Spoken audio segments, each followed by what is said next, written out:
दर्शक हो नमस्कार. ट्रॅव्हल विथ चारूच्या या विशेष भागामध्ये तुमचं स्वागत आहे. मागच्या आठवड्यामध्ये मी या परिसरामध्ये आलो होतो, म्हणजे पुण्याच्या शनिवार पेठेमधल्या मेहुणपुऱ्यामध्ये. आणि गिरणीचा आवाज माझ्या कानी पडला.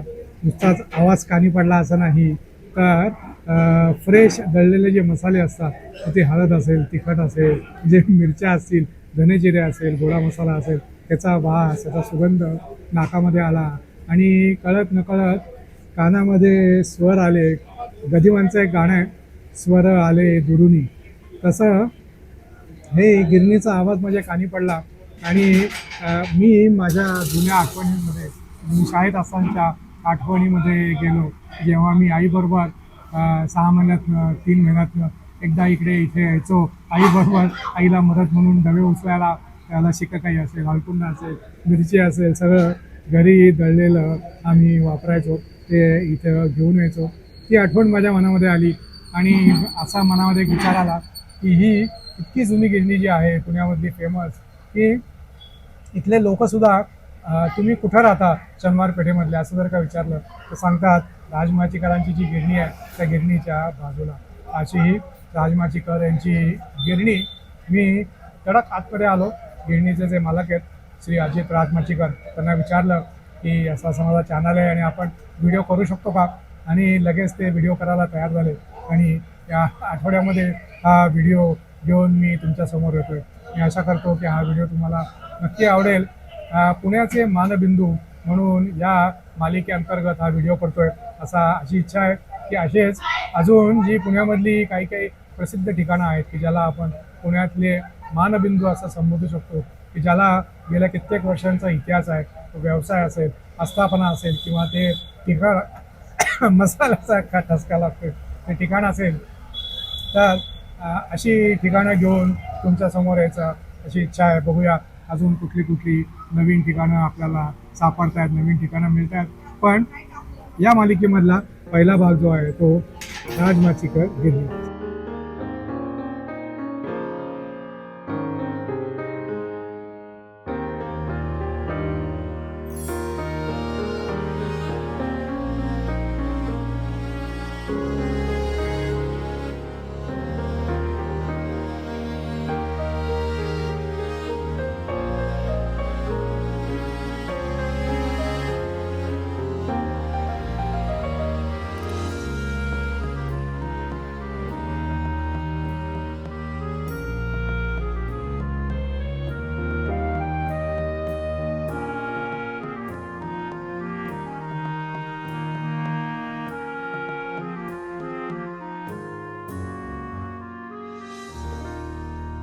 नमस्कार, मी अजित राजमाचीकर.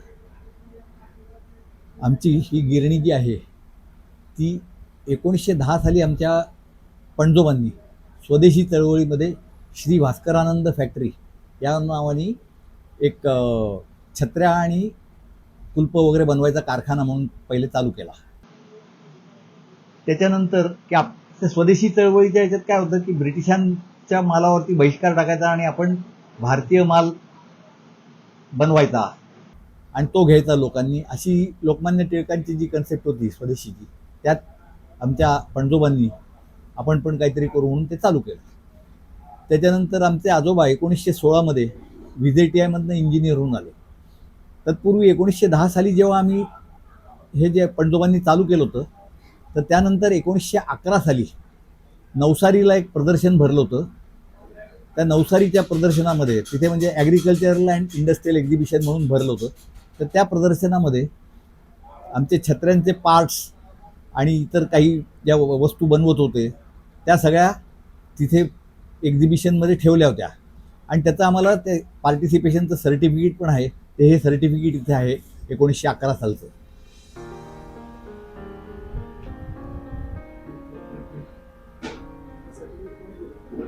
ते सर्टिफिकेट त्या ऑर्गनायझर्सनी दिलं होतं. ज्यांनी नवसारीला ज्यांनी ऑर्गनाईज केलं होतं त्या लोकांतर्फे ते पार्टिसिपेट केल्याचं सर्टिफिकेट. 1916 आमचे आजोबा इंजिनियर होऊन आले VJTIमधनं, मुंबईवरनं.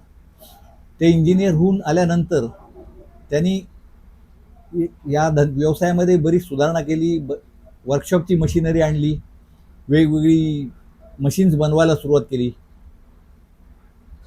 आणि त्याच्यानंतर मग गुऱ्हाळाचे चरक बनवणं हा व्यवसाय त्यांनी सुरू केला होता. आणि ह्या व्यवसायाच्या जोडीला, इंजिनिअरिंगच्या व्यवसायाच्या जोडीला रोखीचा काहीतरी धंदा असावा असं त्यावेळेला आजोबांना प्रकर्षाने जाणवलं. म्हणून त्यांनी 1928च्या सुमारास पहिली गिरणी लावली, पिठाची गिरणी चालू केली. आणि ही पिठाची गिरणी जी होती ती त्यावेळेला सुरुवातीला लोकांना सांगायला लागायचं की या गिरणीवरती दळलेलं पीठ चांगलं असतं, घरी तोपर्यंत लोक जात्यावर दळायचे हाताने, तसंच हे पीठही चांगलं असतं वगैरे, ते पटवून द्यायला लागायचं सुरुवातीला. ते झाल्यानंतर मग लोकांना हळूहळू पटायला लागलं आणि लोक दळण दळून न्यायला लागले.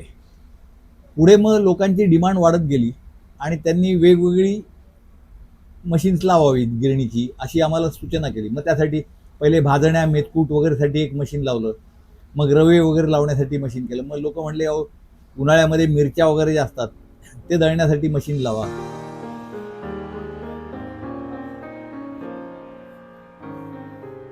हे नुसतं मिरची दळायचं मशीन आहे. त्यात फक्त वाळलेली मिरची आम्ही दळतो, सर्व प्रकारच्या मिरच्या याच्यावर दळतो. पण त्याच्यात मिरची खेरी इतर काही टाकलं जात नाही, धने, तेल, मीठ ते काही टाकलं जात नाही. ते सगळं असेल तर आम्ही ते मसाल्यावर दळतो. इथे फक्त वाळलेली मिरची जी लोकांना उपासासाठी वगैरे वापरायची असते ती मिरची इथे दळली जाते. आणि तुम्ही जरी आता हे मला सांगितलं नसतं की तिकडे मिरची दळली जाते, हा. मिरची आणि दळण त्यातलं तिखट जे येतं तेवढं फ्रेश आहे की मगाशी आपण चक्कर मारली त्यावेळेला हे जे तुमचं मशीन आहे ते मशीन बंद होतं, त्यामुळे ठसका लागत नव्हता. आता मिरचीचं तिखट येतं त्याचा ठसका मात्र अगदी जोरात लागतो. म्हणजे फ्रेश तिखट जे असतं ते याच्यामध्ये म्हणजे काय त्याचा वास आणि त्याचा फ्रेग्रन्स जो आहे तो इथे समजतो. वर्ण मिरची. आता ही जी मशीन्स आहेत त्यातलं हे तिखट मसाला दळण्याचं मशीन आहे. याच्यावरती मिरची घातलेला, गरम मसाला घातलेला सगळं असतो, तो ह्याच्यावर दळला जातो. धने, जिरे, गरम मसाला, मिरची हे सगळं दळलं जातं. मसाल्याचा ठसका लागला, सॉरी. हे गोडा मसाला आहे, कस्टमरचा आलेला आहे. गोडा मसाल्याचं आमचं मशीन वेगळं आहे, याच्यावर फक्त गोडा मसाला दळतो. याच्यावर मिरची न घातलेला मसाला असतो तो दळतो. हे जे मशीन आहे हे धने जिरे दळायचं मशीन आहे. याच्यावर कच्चे धने जिरे किंवा गरम केलेले धने जिरे दळले जातात.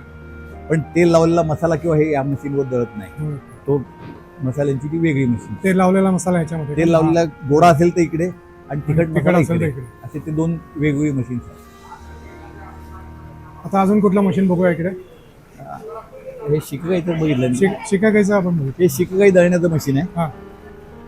लोक केसाला शिकगाई लावतात तर ती शिकगाई या मशीनवर दळतो. शिकगाई, रिठे किंवा दिवाळीत उटणं जे वापरतो आपण अंगाला लावायला, ते उटणंही या मशीनवर दळलं जातं. हे शिंगाडे आहेत. हे जे मशीन दिसतं हे उपासाचे जिन्नस दळण्याचं मशीन आहे. ते शिंगाडे, साबुदाणा, वरई, राजगिरा, उपासाची भाजरी किंवा कच्ची केळी असतात वाळवलेली, तर ते सगळं याच्यावर दळलं जातं. याच्यावरती उपासाच्या जिन्सांखेरीज बाकी काहीही दळलं जात नाही.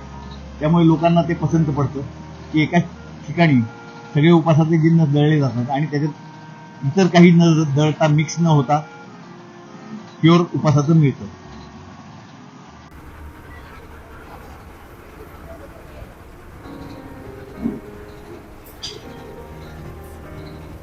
आणि हे इथलं आपलं रेग्युलर म्हणजे रेग्युलर गहू वगैरे सगळं, गहू, ज्वारी, बाजरी, ज्वारी. हे डाळ, हे सगळी वेगवेगळी मशीन.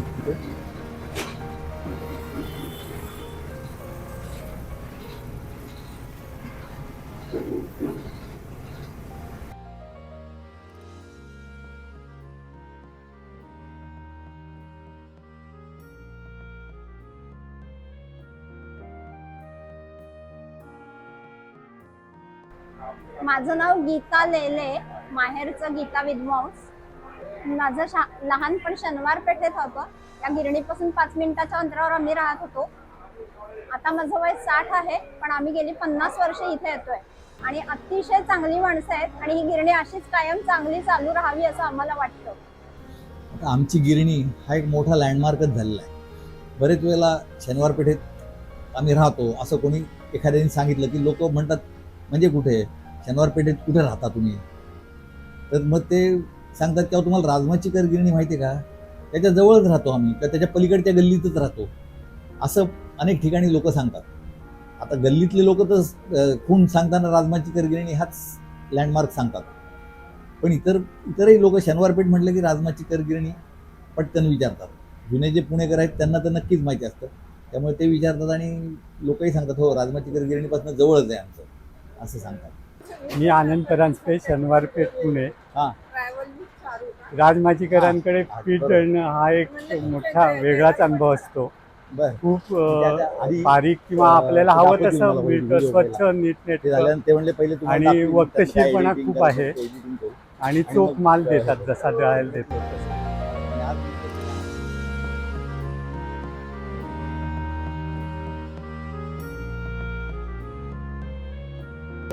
हे जे मशीन दिसतंय ते फक्त हळद दळायचं मशीन आहे. याच्यावरती हळदीशिवाय दुसरं काही दळलं जात नाही. अनेक जण आमच्या इथे बघायला येतात. आधी त्यांना लग्नाची हळद दळायची असते किंवा लहान मुलांना अंगाला हळद लावायची असते, तर त्यावेळेला अंगाची आग होऊ नये म्हणून ते बघायला येतात की फक्त हळदीचं मशीन आहे ना, कारण त्यांनी अगोदर कधीतरी दुसरीकडे दळलेली असते आणि त्यावेळेला एकाच मशीनवरती मिरची आणि हळद दळली गेलेली असते, त्यामुळे त्या मिरचीचा तिखटपणा हळदीत आलेला असतो आणि ती हळद अंगाला लावली की आग होते. म्हणून ते बघायला येतात की इथे तसा प्रकार नाही ना. जेव्हा इथे येऊन बघतात आणि इथे त्यांना खात्री पडते की हे फक्त हळदीचं मशीन आहे, तेव्हा ती लग्नाची हळद किंवा लहान मुलांना लावायची हळद लोक इथेच घेऊन येतात, दुसरीकडे जात नाहीत.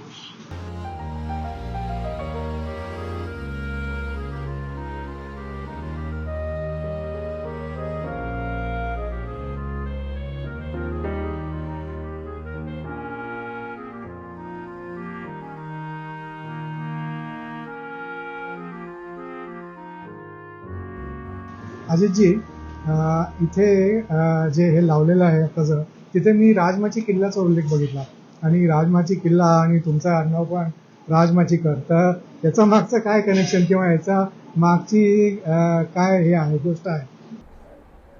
आम्ही तसं पाहिलं तर मूळचे कोकणातले, दिवे आगार, श्रीवर्धन तिकडचे. आम्ही पेशव्यांचे डायरेक्ट भाऊबंद. पेशवे घराण्याचे जे ब्रँच होती ती एक ब्रँच आम्ही. पेशव्यांचं मूळ आडनाव भट, आमचंही आडनाव भट. बाळाजी विश्वनाथ भट जे होते पहिले पेशवे, त्यांचे आजोबा आणि आमचा पूर्वज हे दोघं सख्खे भाऊ होते. आणि आमचा पूर्वज हा मोठा होता, त्यामुळे थोरली पाती हा प्रकार जो होता तो आमचा होता. त्यामुळे पूर्वी पेशव्यांच्या घराण्यात ज्यावेळी काही लग्न कार्य किंवा असं काही असेल त्यावेळेला कसबा गणपती आणि जोगेश्वरी इथे पत्रिका ठेवल्यानंतर मोठं घर म्हणून आमच्या इथे पत्रिका दिली जायची राजमाचीकरांकडे. ही पूर्वीची पद्धत होती. आता काळाबरोबर ते सगळं बदलत गेलं, पण त्यावेळची ही प्रथा होती. आता बाळाजी विश्वनाथ भट हे पेशवे झाले. पुढे आम्ही पण कोकणातनं इकडे आलो आणि मग आम्हाला राजमाची किल्ल्याची सरदारकी मिळाली आमच्या पूर्वजांना, आम्हाला म्हणजे आमच्या पूर्वजांना. आणि राजमाची किल्ल्याच्या सरदारकीमुळे आमचं आडनाव राजमाचीकर झालं. त्यामुळे भट हे आडनाव आमचंही मागे पडून राजमाचीकर झालं आणि पेशव्यांचंही भट आडनाव बाजूला पडून त्यांचं आडनाव पेशवा झालं. हा त्याचा इतिहास आहे. आता राजमाची किल्ल्यावरती आता आमचं काही तिथे नाही आहे, पण तिथे पूर्वी आमचे पूर्वज तिथे वास्तव्याला होते. राजमाची किल्ल्याची सरदारकी असल्यामुळे राजमाचीकर आडनाव झालं. आणि मग भट कुठले तर राजमाचीचे, म्हणून ते राजमाचीकर असं ते त्यावेळेस झालं. आणि मग पुढे राजमाची किल्ल्यावर मग पुढे पुण्यात येऊन राहिले. वडगाव, मावळ आणि मग पुणे असं 2 ठिकाणी आमचं वास्तव्य होतं पूर्वजांचं. आणि शनिवारवाड्यापासून जवळ म्हणून या इथे शनिवार पेठेमध्ये तिथे झालं. आणि त्याच्यानंतर मग पुढे आमचे एक म्हणजे खापर पणजोबा जे होते, तर ते खापर पणजोबांनी न्यायाश्रय छापखाना म्हणून एक हे काढला होता, छापखाना. आणि ते लॉ बुक्स काढायचे. ती त्यावेळची लॉ बुक्स ती प्रसिद्ध होती. आणि त्याचप्रमाणे ते पुणे कॉर्पोरेशनची जी इलेक्शन झाली होती पहिली, ते इलेक्शन म्हणजे कशी होती त्यावेळेला, ब्रिटिशांचे नेमलेले निम्मे लोक आणि निवडून आलेले निम्मे लोक असा प्रकार होता. तर त्या पहिल्या निवडणुकीमध्ये तिथे आमचे खापर पणजोबा जे होते म्हणजे त्रिंबकराव, ते निवडून आले, त्रिमना राजमाचीकर. आणि ते सगळ्यात हायेस्ट मतांनी निवडून आले ते. आणि त्यावेळेला ॲक्च्युली मतदान जे लोक करायचे ते फक्त शिकलेले लोक करायचे. त्यांनाच अलाउड होतं. महिलांना मतदानाचा हक्क नव्हता आणि त्यावेळेला 124 मतं मिळवून सर्वात जास्त मतांनी ते निवडून आले. त्यांनी याचा रेफरन्स आम्हाला ते मध्ये सकाळमध्ये एक लेख आला होता त्याच्यात मिळालं. हा तोही इथे लावून ठेवलेला आहे मी सकाळमधला लेख, तो जो आहे तो. तर घेतो मी त्याचा फोटो नंतर. त्याच्यात ती माहिती आली होती. नरहर त्र्यंबक हे जे होते तर त्यांनी मग लोकमान्य टिळकांच्या स्वदेशी चळवळीच्या मध्ये भाग घ्यायचा आणि आपण पण काहीतरी स्वदेशी उत्पादनं करावी अशा उद्देशाने त्यांनी कारखाना सुरू केला. मला ॲक्च्युली तुम्हाला हेच विचारायचं होतं की मगाशी तुम्ही सांगितलं बोलता बोलता 115 वर्ष आपल्या गिरणीला झाली, म्हणजे स्वातंत्र्यपूर्व काळाच्या सुद्धा खूप आधी स्वदेशी चळवळीतनं लोकमान्य टिळकांच्या प्रेरणेने ही आपली गिरणीची स्थापना झाली. मग त्या काळामध्ये ही गिरणी उभी करणं किती अवघड होतं, याच्या मागचे काय कष्ट होते? काही मशिनरी बाहेरनं आली, इम्पोर्टेड होती का सगळी मशिनरी आपल्या इथे तुम्ही तयार केली म्हणजे तुमच्या आधीच्या लोकांनी, आणि मग हा व्यवसाय सुरू नाही, केला? त्यातली वर्कशॉपची जी मशिनरी होती त्यातली काही मशिनरी ब्रिटिश मेकची होती सगळी, होती. कारण त्यावेळेस तिकडनं मशीन्स यायची तशी होती. पण ह्या गिरण्या ज्या आहेत त्यानंतर मग इथेच बनवल्या गेल्या होत्या. म्हणजे सगळ्या गिरण्या, इथली सगळी जी मशीन्स आहेत गिरण्यांची ती सगळी आम्ही इथल्या आमच्याच कारखान्यात बनवली होती. त्यामुळे त्याचा मेंटेनन्स किंवा इतर सगळ्या गोष्टी आम्हाला इथेच करता येतात. आणि लोकमान्य टिळकांच्या बरोबर आणखी एक सांगायचं राहिलं त्याच्यात उल्लेख करायचा, की आमच्या पणजोबांचे गुरु होते भास्करानंद महाराज म्हणून, बंगाली हे होते, ते साधू होते. तर ते आले इथे, त्यांनी सांगितलं होतं करा तुम्ही, काही हरकत नाही. आणि म्हणून त्या सुरुवातीला आमच्या फॅक्टरीला श्री भास्करानंद फॅक्टरी असं नाव दिलं गेलं म्हणून ते नाव 1910 मध्ये. पुढे मग कालांतराने गिरणी ही सर्वसामान्यांना लागणारी गोष्ट असल्यामुळे आणि एवढ्या विविध प्रकारच्या गिरण्या एका ठिकाणी असल्यामुळे सगळीकडे लोकांना गिरणी असंच माहीत झालं. त्यामुळे फॅक्टरीपेक्षा लोक गिरणी म्हणूनच ओळखायला लागले आणि कुठेही ओळख ही राजमाची कर गिरणी अशीच ओळख झाली. राजमाची. आता आमच्या आजोबांच्या नंतर माझे वडील आणि काका हे पण याच व्यवसायात आले. त्याच्यानंतर मी आणि माझा चुलत भाऊ विनायक, आम्ही दोघंही ह्याच व्यवसायात आलो आणि आता आम्ही हा व्यवसाय सांभाळत आहोत. ही आमची 4थी जनरेशन आहे. अजितजी, गिरणी म्हणलं की साधारणतः 1 किंवा 2 मशीन्स असतात, म्हणजे एके ठिकाणी गहू आणि एके ठिकाणी ज्वारी किंवा बाजरी. आत्ता आपण आतमध्ये फेरफटका मारला तेव्हा पाहिलं की तुमच्या इथे जवळजवळ 17 ते 18 अशी मशीन्स आहेत. मग त्याचा मेंटेनन्स, कारण प्रत्येक ठिकाणी तुम्ही वेगवेगळा जो पदार्थ असेल त्याचं तुम्ही तिकडे दळण करता, तर त्याचा मेंटेनन्स हा 115 वर्ष अव्याहतपणे आपली ही जी आहे गिरणी ती चालू आहे, तर ते कसं काय तुम्ही मेंटेन करता? आता आमच्या इथे आमचं स्वतःचंच वर्कशॉप असल्यामुळे आणि ही सगळी मशिनरी आम्हीच बनवलेली असल्यामुळे आमच्याकडे दुरुस्त्या करणं किंवा ह्या करणं सगळ्या सोप्या गोष्टी आहेत. त्याचबरोबर आमचे हे जे कर्मचारी जे आहेत ते सुद्धा आता त्या कामात निपुण झालेले आहेत. ते सुद्धा बऱ्याचशा गोष्टी पटापट करतात.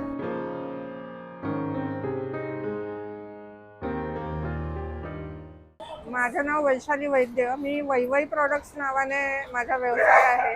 गेली माणसं जरा कित्येक कमी वर्ष आहेत ना, मी या गिरणीत म्हणून थोडा वेळ येते. लागतो. माझी उपास भाजणी, थालीपीठ हाँ भाजणी, मिर्ची मिलेगा ना, मेथकूट, थोड़ा टाइम है. मसाला, आदमी जरा खाली हो सर्व इथे छान प्रकारे हाँ, रख दळून के जाओ दिलं ना. जातं. नाम डाल के रखो आणि उधर. म्हणजे इथे प्रत्येक गोष्टीसाठी वेगवेगळ्या गिरण्या चला आहेत. जाओ.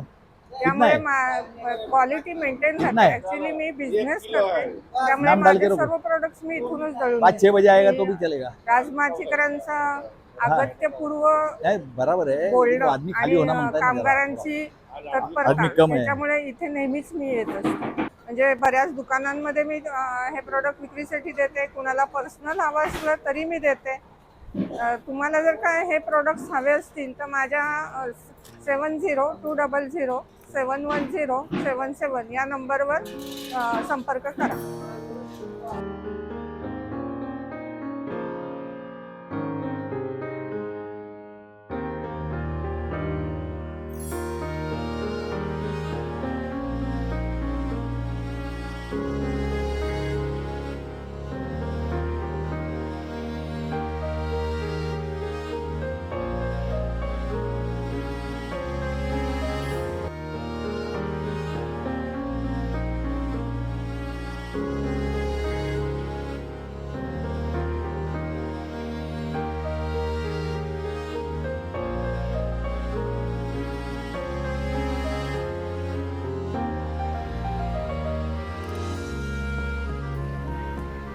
बघितलात दर्शक हो, 115 वर्षाचा इतिहास, एवढ्या गिरण्या आणि एवढे यांचे सॅटिस्फाईड कस्टमर्स, हे असं स्वातंत्र्यपूर्व काळापासून हा व्यवसाय सुरू करणे एक तर, आणि हा कंटिन्युअस बेसिस मसाला कंटिन्युअस बेसिसवरती सुरू ठेवणं हे खरंच वाखाणण्याजोगं काम आहे.